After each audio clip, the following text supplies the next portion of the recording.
আসসালামু আলাইকুম রাহমাতুল্লাহ। কে কী বলল এটাতে আমরা থোড়াই কেয়ার করি না। একজন সরকারে থাকা লোক এ ধরনের কথা বললে জনগণ তো আতঙ্কে থাকবে, ভয়ে থাকবে এবং তারা তো মনে করবে যে এটা তো অনেকটা গায়ের জোর দেখানোর মতো কথাবার্তা, যেগুলো অধিকাংশ ফ্যাসিস্টরাই বলে থাকে বা ফ্যাসিজম যেটা কায়েম করে থাকে। তারা এই ধরনের অ্যাটিটিউড দেখানোর কারণেই তারা একসময় ফ্যাসিস্ট বা ফ্যাসিজমের দিকে চলে যায়। একথা আমারও নয়, একথা বলেছেন প্রধান উপদেষ্টার প্রেস সচিব শফিকুল আলম। ৭১-এর টক শোতে ব্যারিস্টার রুমিন ফারানা উপস্থিত ছিলেন। তিনি বলছেন যে আপনারা ৫.৫ মাসে অশ্বডিম্ব সেন্ট মার্টিন করেছেন বন্ধ।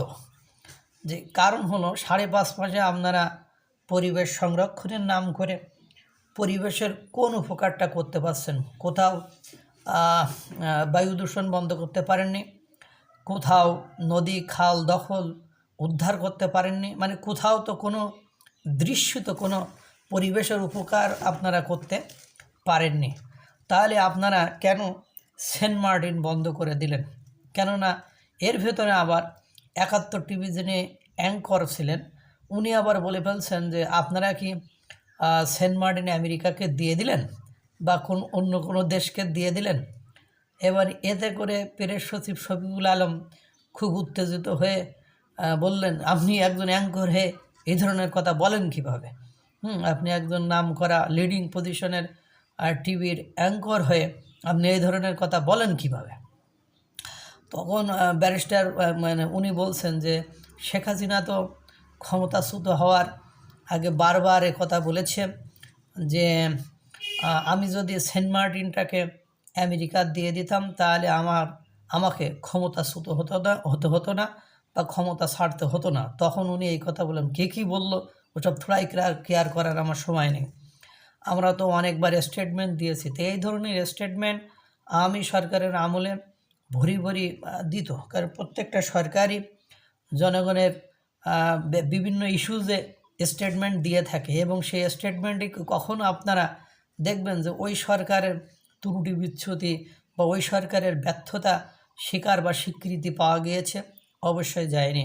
তিনি যেভাবে ওখানে উত্তেজনা দেখালেন তাতে আমার মনে হলো না উনি যথার্থ কোনোটার উত্তর প্রোভাইড না করে উনি যুক্তি দিয়ে, টক শোতে গেছেন, যুক্তি দিয়ে তর্ক বিতর্ক দিয়ে সুন্দর করে উপস্থাপন করবেন জনগণের জন্য। সেখানে তিনি উত্তেজিত হয়ে যাচ্ছিলেন, বারবার উত্তেজিত, প্রত্যেকটা ইস্যুজে তিনি উত্তেজিত হয়ে যাচ্ছিলেন এবং দেখলাম এই ধরনের ল্যাঙ্গুয়েজ ইউজ করলেন যে থোড়াই কেয়ার করার সময় নেই। মানে কে কী বলল এটা, তারপরে অ্যাঙ্করকে বলল, তারপরে রুমিন ফারানা তো বলছে যে কোনো কিছুইতে সংস্কার করতে পারেননি। একটা রাজনৈতিক সরকার ছিল, সেই রাজনৈতিক সরকার ৫৩ বছরে বা ৫০ বছরে আপনার সেন্ট মার্টিনের জনগণের চলাচল নিষিদ্ধ করেনি, প্রবাল দ্বীপের কোনো ক্ষতি হয়নি। হঠাৎ করে আপনি ৫৩ দিনে এসে আপনার প্রবাল দ্বীপের এমন কী বা ক্ষতি দেখলেন যে কারণে এটা বন্ধ করে দিলেন, ইত্যাদি ইত্যাদি। সেটা একটা হাস্যকর পরিস্থিতি সৃষ্টি করেছে। আসলে আমরা জানি না এভাবে উত্তেজনা এভাবে দেখানোর কারণটা কি। আল্লাহ তাআলা সকলকে ভালো রাখুক, সুস্থ রাখুক। আসসালামু আলাইকুম ওয়া রাহমাতুল্লাহ।